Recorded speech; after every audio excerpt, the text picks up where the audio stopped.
Olá, estamos iniciando mais um programa Conhecendo o Ministério Público. O Ministério Público está propondo um mutirão para avaliação de casos e possível ajuizamento de ações de destituição do poder familiar.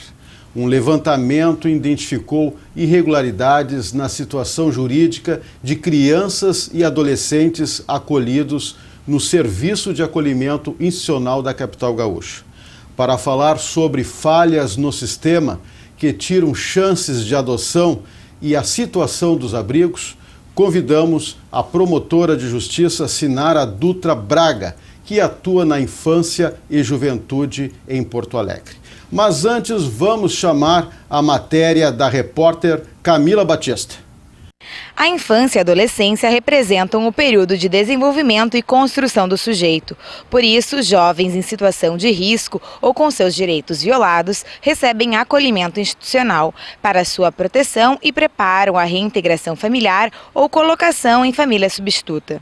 De acordo com os dados do Conselho Nacional do MP, 30 mil crianças tiveram seu direito à convivência familiar negado em 2013 devido a diversos motivos. 81% das crianças estão em acolhimento institucional devido aos pais alcoolistas. 81% sofrem de negligência. 78% foram abandonadas. As crianças afastadas das famílias devido à violência doméstica representam 57%.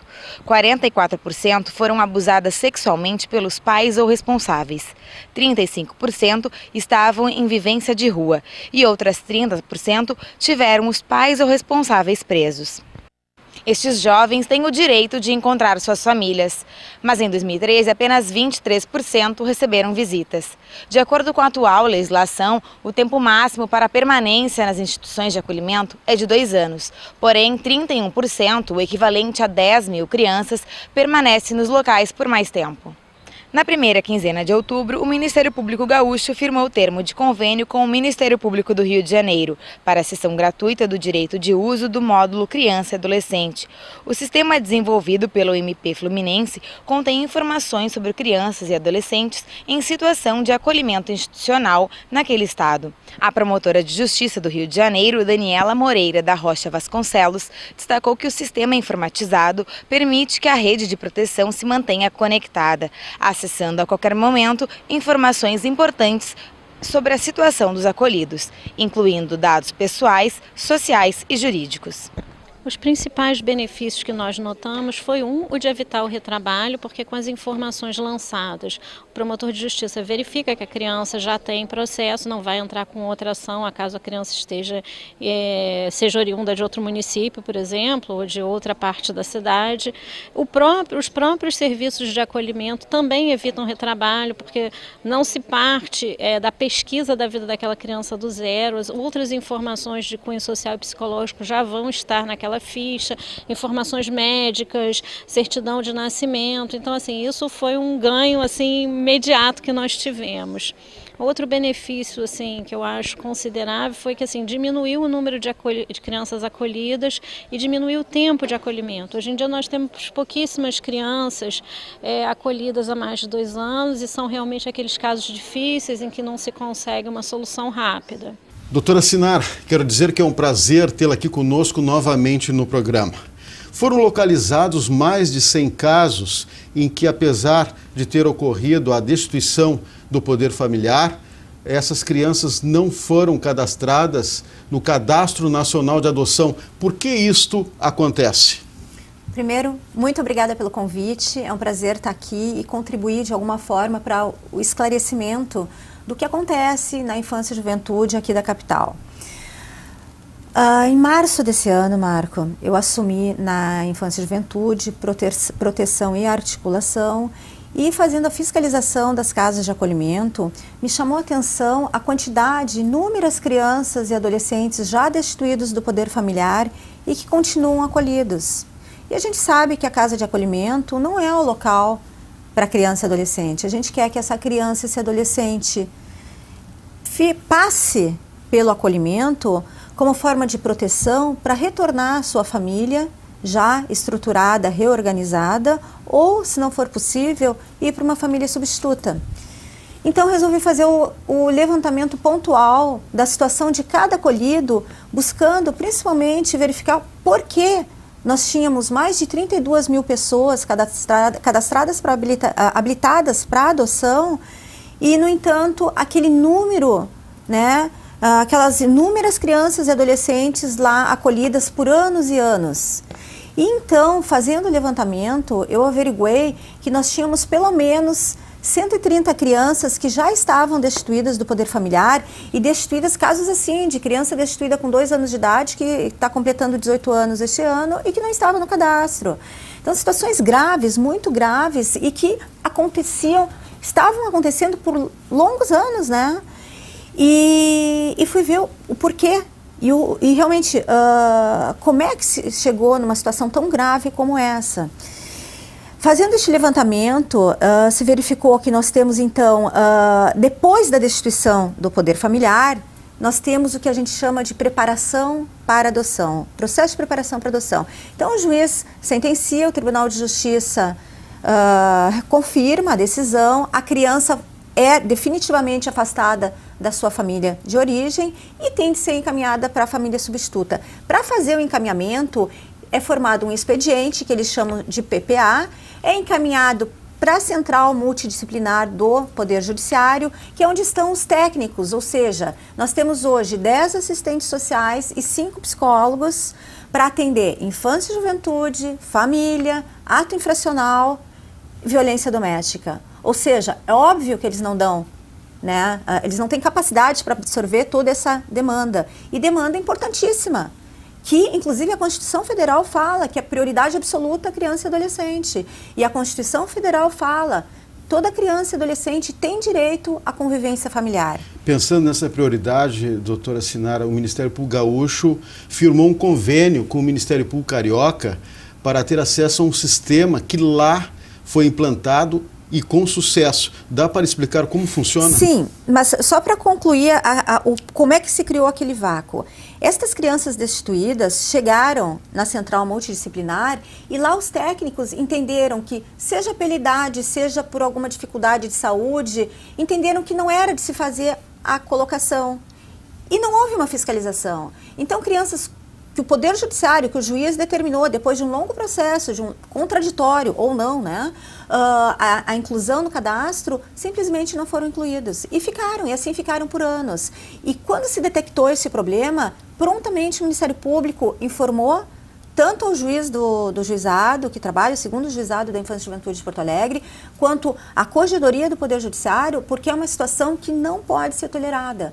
E de lá para cá, ou seja, esse trabalho começou em agosto, nós estamos em outubro, Marco, nós ainda tínhamos até ontem um levantamento de 77 crianças que não estavam inclusas e que então foi noticiado novamente ao Poder Judiciário e nos prometeram que vai ser feito um trabalho intenso para regularizar essa situação. Em razão desta situação, nós fomos verificar como é que acontecia em outros lugares do Brasil e também com a preocupação de que se na capital do estado do Rio Grande do Sul nós temos situação como esta, o que não acontecerá no nosso grande Brasil, né? E conhecemos então o trabalho excepcional, maravilhoso do Ministério Público do Rio de Janeiro. Lá eles têm o que eles chamam de módulo criança e adolescente. É um sistema informatizado que começa com a foto da criança, todos os dados pessoais dessa criança, filiação, pessoas de afinidade, endereços possíveis, se já ingressou na rede de atendimento, se foi atendido pelo conselho tutelar, por qual conselheiro, se já sofreu algum acolhimento, em que casa foi, se possui irmãos. Esse sistema te possibilita puxar pelo nome da mãe, pelo nome do pai, pelo nome de irmãos. Esse sistema impossibilita a separação de irmãos, porque então você tem como averiguar, né, o grupo familiar. E isso faz com que a gente tenha os dados online, toda a rede de atendimento tem acesso à informação, e isso dá uma celeridade muito grande. E o que se pretende, então, aliás, já foi feito um movimento de trazer para o Rio Grande do Sul esse sistema, já foi firmado um convênio do Ministério Público do Rio de Janeiro com o do Rio Grande do Sul, e nós agora estamos na fase de compatibilidade técnica, né, de averiguar da implantação técnica aqui no Rio Grande do Sul, já foi feito o contato com as entidades de acolhimento para que a gente efetivamente coloque em funcionamento o sistema, buscando com isso a celeridade nos procedimentos de proteção e, se for o caso, de colocação em família substituta. Essa situação de criança perdida, criança sem processo, criança que não está no cadastro, nós teremos possibilidade de fazer uma fiscalização intensa e permanente e célere, que é o que se quer, né? Claro. Aliás, o que a gente quer é fluxo. A gente quer que a criança que precisa de um acolhimento, que ela tenha vaga, que hoje também nós estamos com um problema seríssimo de vagas. Fila de espera para acolher. Ora, se eu tenho uma criança ou um adolescente em situação de grave violação dos seus direitos, como é que ela vai ficar esperando para ser acolhida? Não, ela tem que ser acolhida de pronto. E eu não tenho mais espaço. E por que que não tem espaço? Porque não há os encaminhamentos. Casa de passagem, a casa de acolhimento é passagem. No máximo, o Estatuto da Criança e do Adolescente fala 2 anos. Nós temos crianças que ingressam bebê e que saem adolescente. Claro. Né? De acordo com o Conselho Nacional do Ministério Público, doutora Sinara, no ano passado, mais de 30 mil crianças estavam abrigadas. Isso mostra exatamente a dificuldade que o Ministério Público, as pessoas que trabalham nessa área, encontram. Isso, Marco. Aqui no Sistema de Acolhimento Institucional de Porto Alegre, com o levantamento concluído no final de agosto, início de setembro, nós chegamos no número de 1.350 crianças e adolescentes e mais um número de 200 maiores de 18 que estavam no espaço dos adolescentes, justamente por falta desse fluxo célere que deve ter. Então, nós temos no Cadastro Nacional de Adoção 32.500 e poucas pessoas habilitadas, mais de 32.500 pessoas habilitadas para adotar. Nós temos no Rio Grande do Sul quase 700 crianças já com trânsito em julgado das decisões, aguardando uma família, e não se tem uma ponte entre os que querem e precisam ser adotados e aqueles que querem adotar. O que eu vejo de dificuldade também, Marco, além da necessidade de ampliar o número de profissionais que fazem a inclusão dos nomes e a análise, porque como é que funciona isso? O profissional, quando vai incluir o nome da criança e do adolescente no cadastro, ele já busca o casal que tem o perfil, que solicitou a adoção de criança como aquele que está sendo inserido. Por exemplo, quando você se habilita, você diz a idade, você diz se tem alguma preferência de raça, se aceita com doença, uma série de especificações que acabam engessando também essa colocação. Te dou um exemplo. Você se habilita para adotar uma criança de até 3 anos de idade. Ingressa uma criança com 3 anos e 1 dia, o sistema não vai buscar o casal. O que nós precisaríamos? Que o técnico que está fazendo a inclusão pegue o telefone e ligue para este casal e diga assim: senhor, você se habilitou para uma criança de 3 anos, eu tenho uma criança de 3 anos e 1 dia, podemos iniciar uma aproximação? O senhor tem interesse? Né? Mas para isso a gente demanda de pessoas capacitadas e de um grupo que realmente dê conta do trabalho. Eu não posso entender 32.500 pessoas querendo adotar e a gente com as casas de acolhimento cheia de criança. Sim. Nós temos uma casa, SOS Casa de Acolhida. Uma casa que o trabalho deles é maravilhoso, eles são assim pessoas muito comprometidas, dão muito carinho para aqueles bebês, mas são 26 bebês numa casa. Eles não têm como dar um colinho para 26 bebês. E quando eu falo bebê, é criança em torno de 1 ano, sabe? Mas, Marco, o que eu acho gravíssimo, o entendimento do nosso Tribunal de Justiça, preponderante, no sentido de só encaminhar a criança para adoção depois de transitada em julgada a decisão da destituição. Claro que a gente tem que ter muito, muito cuidado, né? Mas há casos, por exemplo, a criança abandonada em hospital, que não é procurada por familiares, por que esperar o trânsito em julgado de uma decisão que, por vezes, não tramita naquele prazo legal de 120 dias, que é o que diz a lei? Tramita por muito mais tempo. Aí que eu entendo que o mais importante dentro do que nós estamos falando é que a criança em situação de abrigamento tem a sua situação jurídica definida o mais rápido possível. Exatamente. Porque ela tem direito à convivência familiar. Seja retornando para a sua família de origem ou a família extensa, que são os parentes ou aqueles que têm um vínculo de afeto forte, seja indo para uma família substituta. O mutirão que tu referiste no início da nossa entrevista, o que é isso? Nós fizemos então um levantamento das crianças já destituídas, cujos pais foram destituídos do poder familiar, crianças de 0 a 5, 5 a 10, 10 a 15 e mais de 15 até completar 18 anos, com a ideia de ajuizarmos o quanto antes, em massa, essas ações, para que elas tenham oportunidade, que tramitem também, aí um pedido ontem à Corregedoria do Poder Judiciário, que designe um juiz para fazer as instruções, para que estas ações tramitem o mais rapidamente possível, de preferência o que se quer dentro do prazo legal de 120 dias, para que a gente consiga encaminhá-los para sua família, ou retorno à família de origem, ou uma família substituta. O que não se pode ser conivente é que essas crianças e adolescentes fiquem por anos acolhidas e então, o seu direito constitucional de convivência familiar lesado. Só para pontuar, doutora Sinara, quando uma criança ingressa no abrigo, primeiro o Ministério Público faz um trabalho de tentar reinseri-la na sua família. Se não for possível, aí sim prepara a ação de destituição de poder familiar, que há um contraditório, que vai se fazer um estudo psicofamiliar, um estudo técnico, psicológico e social, para saber da possibilidade de todos os encaminhamentos, medidas de proteção, para que essa família consiga manter a criança consigo. Agora, se realmente não tem condições, se a criança não vai ter os seus direitos básicos atendidos, então é feita a destituição e ela vai encaminhada para a família substituta, né? Justamente como forma de ter o direito à convivência familiar assegurada. Claro, como a gente percebeu na matéria, são vários casos do porquê essa criança vai parar num abrigo. Agora, a senhora não tem ideia, mais ou menos, dessas crianças que ingressam no abrigo, quantas delas conseguem retornar para a sua família de origem? Eu não tenho o dado estatístico, tá? Mas muitas retornam. Há um trabalho muito sério, tanto dos técnicos das casas de acolhimento, da rede de atendimento, tá? Assim como os técnicos também do Poder Judiciário. São pessoas muito preparadas. O meu pedido é que se aumente o corpo técnico para que se dê celeridade.